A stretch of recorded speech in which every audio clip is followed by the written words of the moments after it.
সল্টলেক স্টেডিয়ামে ভাঙচুরের ঘটনায় আরো 3 জনকে গ্রেপ্তার করা হলো। গ্রেপ্তারি সংখ্যা মোট 5। গ্রেপ্তার করছেন কেন? এক তো যুবক যারা,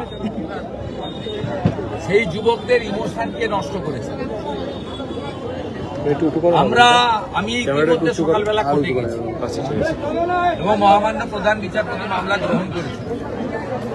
আমি আমার লয়ারকে অ্যাডভাইস করেছি শুনানির সময় এই গ্রেপ্তার বন্ধ করার জন্য এফআইআর এর উপর স্টে চাই। খুব অন্যায় করছে। বেকার যুবকরা তাদের ইনকামের অর্থ, গচ্ছিত অর্থ এমনকি ধার করে নিয়ে গেছে। তারা মিশি ভক্ত, তাদেরকে উল্টে গ্রেপ্তার কেন করছে? আর আপনার অরূপ বিশ্বাস, সুজিত বোস কেন বাইরে আছে? আপনি আগে অরূপ বিশ্বাসকে গ্রেপ্তার করুন। এটা যেটা হচ্ছে ইয়াং জেনারেশনের সঙ্গে, এর ফলাফল কিন্তু খারাপ হবে। এটা যা করছে আগামী দিনে যদি অনেক ঘটনা ঘটেছে সম্প্রতি, আর বহিঃপ্রকাশ ঘটে, তার জন্য দায়িত্ব বর্তাবে কিন্তু এই রাজ্যের পুলিশ মন্ত্রী এবং পুলিশ। দাদা, যুব ভারতী দেখা যাচ্ছে সুজিত বসু মুড়িমুড়ির মতো পাস ছিল, একটা ভিডিওতে দেখা গেছে এত দামি। এটা দিয়ে ভোট করবে বলে ক্যাটারিং এর সিস্টেম খাওয়া শুরু করে দাও। মায়েরা বসে গেছেন, সিস্টেম খাওয়া শুরু করে দাও।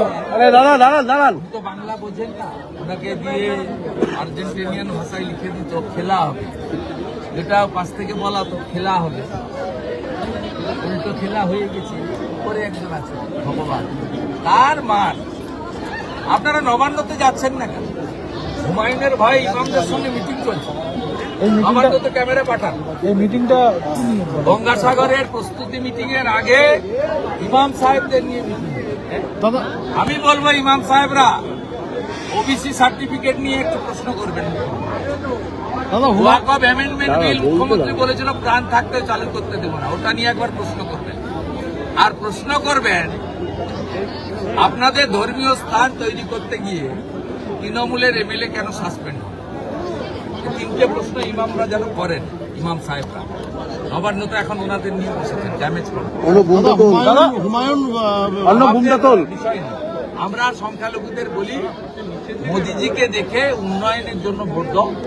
4 কোটি মুসলমান থাকে উত্তরপ্রদেশে, কারোর কোনো ক্ষতি হয়নি, কেউ ডিটেনশন ক্যাম্পেও যায়নি, কারো ধর্ম আছে তারপরেও ভোট দেয় না।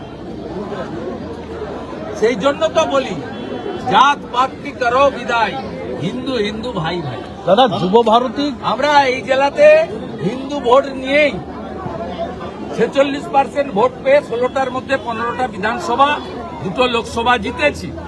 পশ্চিমবঙ্গের হিন্দুরা যদি পূর্ব মেদিনীপুরের হিন্দুদের ফলো করেন, তাহলে পশ্চিমবঙ্গেও একটা সুন্দর রাষ্ট্রবাদী সরকার তৈরি হবে। দাদা, যুব ভারতীতে যেভাবে সেটা হচ্ছে যুব ভারতী শতদ্রুকের ম্যানেজারকে যেরকম ভাবে তলব করা হলো, পাশাপাশি বিধাননগর পুলিশ এখন বলছে যে জলের বোতল কিভাবে ভেতরে ঢুকলো সেটা তদন্ত করা হবে। জলের বোতল যেভাবে পুলিশ তদন্ত করবে না। 20 টাকার বোতল 200 টাকায় বেচেছে, 10 টাকার চিপস 100 টাকায়, সব অরূপ আর সুজিতের লোকেরা। ধরবে নাকি? আগামীকাল পুলিশের হাতে তদন্ত রাখা যাবে না, ওই জন্যই হাইকোর্টে গেছে। দাদা, আগামীকাল প্রকাশিত হবে খসড়া ভোটার তালিকা। রোজ লাফিয়ে পড়ছে বাদ যাওয়ার নামের সংখ্যা। কালকে বোঝা যাবে সংখ্যা বেরো, এখনই আর গল্প করিলাম। আমি আপনার সঙ্গে 14ই ফেব্রুয়ারি কথা বলবো। রাজ্যে 85 লক্ষ 14ই ভোটার। ফেব্রুয়ারি 2026 কথা হবে, কালকে কথা হবে। 85 সবে সকাল ব্রেকফাস্ট হবে, কাল লাঞ্চ হবে, তারপরে চা খাবে বিকালে, তারপরে ডিনার হবে, তারপর তো 14 ফেব্রুয়ারি। 85 লক্ষ ভোটারের বাবার নাম বলো দাদা। 85 লক্ষ ভোটারের মাইক্রো অবজারভার না থাকলে, ওয়েবকাস্টিং ক্যামেরা না থাকলে সুস্থভাবে হতে পারে। ঠিক আছে, এখানে করে না, এখানে করতে এলে চামড়া তুলে দিবে। এই জায়গায় পারবে না, মার্কেট করবে, কুচবিহারি করবে, সাউথ করবে। 2.5 কিলোমিটারের কাছাকাছি অ্যাঙ্কারেজ ক্যাম্প, যেখানে সতীশবাবু বন্দরের পত্তন ঘটিয়েছিলেন, সেখান থেকে এখানে হেঁটে এসে তার সুন্দর একটি মূর্তি আমরা উন্মোচন করেছি ভারতীয় মজদুর সংঘের এই স্থায়ী কার্যালয়ে।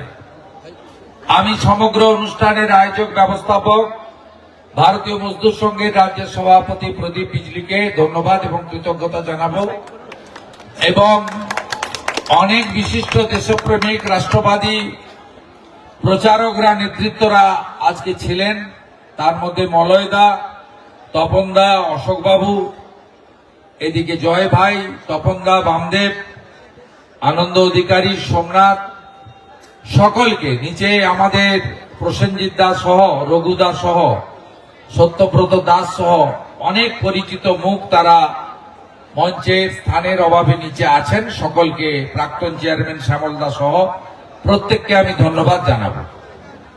এখানে বক্তব্য রাখার কিছু নেই। নতুন প্রজন্মকে সতীশ বাবুর কথা জানানোর উদ্দেশ্যেই তার জন্মদিনে আমাদের এই কার্যক্রম, এবং আমি অত্যন্ত গর্বিত যে আমি এখানে লোকসভায় 2009-এ সাংসদ হওয়ার পরে সতীশ বাবুর বাড়িতে প্রত্যেক বছর 15ই ডিসেম্বর একটা ইটের পাঁজরে মালা দেওয়া হতো। ইটের গাঁথনি করে সতীশ বাবুর নাম লেখা ছিল।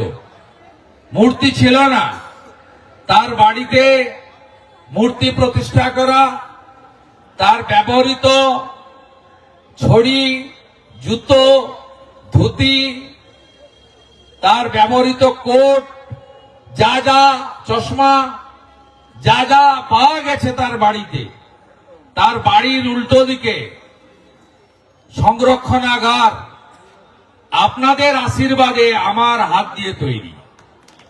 সতীশ বাবুতে বাড়িতে যাওয়ার জন্য এইচডি এর পক্ষ থেকে ঢালাই রাস্তা, এবং যখন সতীশ বাবুর বাড়িতে আমি প্রথম গেছি সাংসদ নির্বাচিত হয়ে, একটা কাঠের নড়বড়ে ব্রিজ ছিল।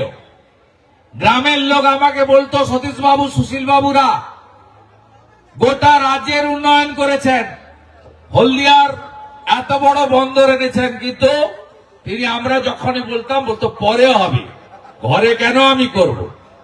সতীশ বাবু এই কাজগুলো আমাকে দিয়ে করাবেন বলে রেখে দিয়ে গেছিলেন। আমি সেখানে পাকা ব্রিজও করে দিয়েছি সতীশ বাবুর বাড়িতে যাওয়া। আমি খুশি। আজকে অনেকে হলদিয়াতে করে খাচ্ছে, হলদিয়াকে ভাঙিয়ে খাচ্ছে, কিন্তু সতীশ বাবুর কথা তারা ভুলে গেছে। সতীশ বাবু রাষ্ট্রবাদ, দেশপ্রেমের যে কথা বলেছিলেন, তিনি কারোর পারমিশন নেননি। তিনি সবাইকে নিয়ে, এই মেদিনীপুরের মানুষকে নিয়ে 1947-এর 15ই আগস্টের আগে 42-এর 17ই ডিসেম্বর স্বাধীনতা ঘোষণা করেছিল। এটাই মেদিনীপুর। সবাই পতাকা তুলেছে 47-এর মধ্যরাতে, আর মেদিনীপুর পতাকা তুলে দিয়েছে 42-এর 17ই ডিসেম্বর। এটা সম্ভব হয়েছে সতীশ বাবু, সুশীল বাবু, বিরাজ বাবু, রজনী প্রামাণিক, কুমার জানারা ছিলেন বলে। তাই আমি ভারতীয় মজদুর সংঘ এই সুন্দর অফিস নির্মাণের মধ্য দিয়ে নিজের কাজ শেষ করেনি। আজকে তার এই সুন্দর, এবং আমি তো মূর্তি দেখে, মূর্তির আকারটা ছোট, কিন্তু অ্যাকচুয়াল সতীশ বাবুর, তার যে, তাকে দেখলেই বোঝা যাচ্ছে এই ময়ূরও দাঁড়িয়ে আছে। আজকের এই শুভ অনুষ্ঠানে ধন্যবাদ জানিয়ে ভারতীয় মজদুর সংঘ সতীশ বাবুর জন্মদিন উপলক্ষে আপ্যায়নের ব্যবস্থা রেখেছেন। আপনাদের দুপুরও হয়ে গেছে, প্রচুর মানুষজন এসেছেন। মিছিলে অন্তত 3-3.5 হাজার মানুষ আমাদের সঙ্গে হেঁটেছেন জাতীয় পতাকা নিয়ে। আপনারা সবাই ভারতীয় মজদুর সংঘের আপ্যায়ন গ্রহণ করে যাবেন। নিজের তরুণ সন্তানকে সতীশ বাবুর কথা বলবেন, রাষ্ট্রবাদের কথা বলবেন, দেশপ্রেমের কথা বলবেন। ভারতের ভিতরে এবং বাইরে থেকে যারা দেশকে কমজোর করতে চায়, তাদের বিরুদ্ধে বাড়িতে বাড়িতে অগ্নিবীর তৈরি করবেন।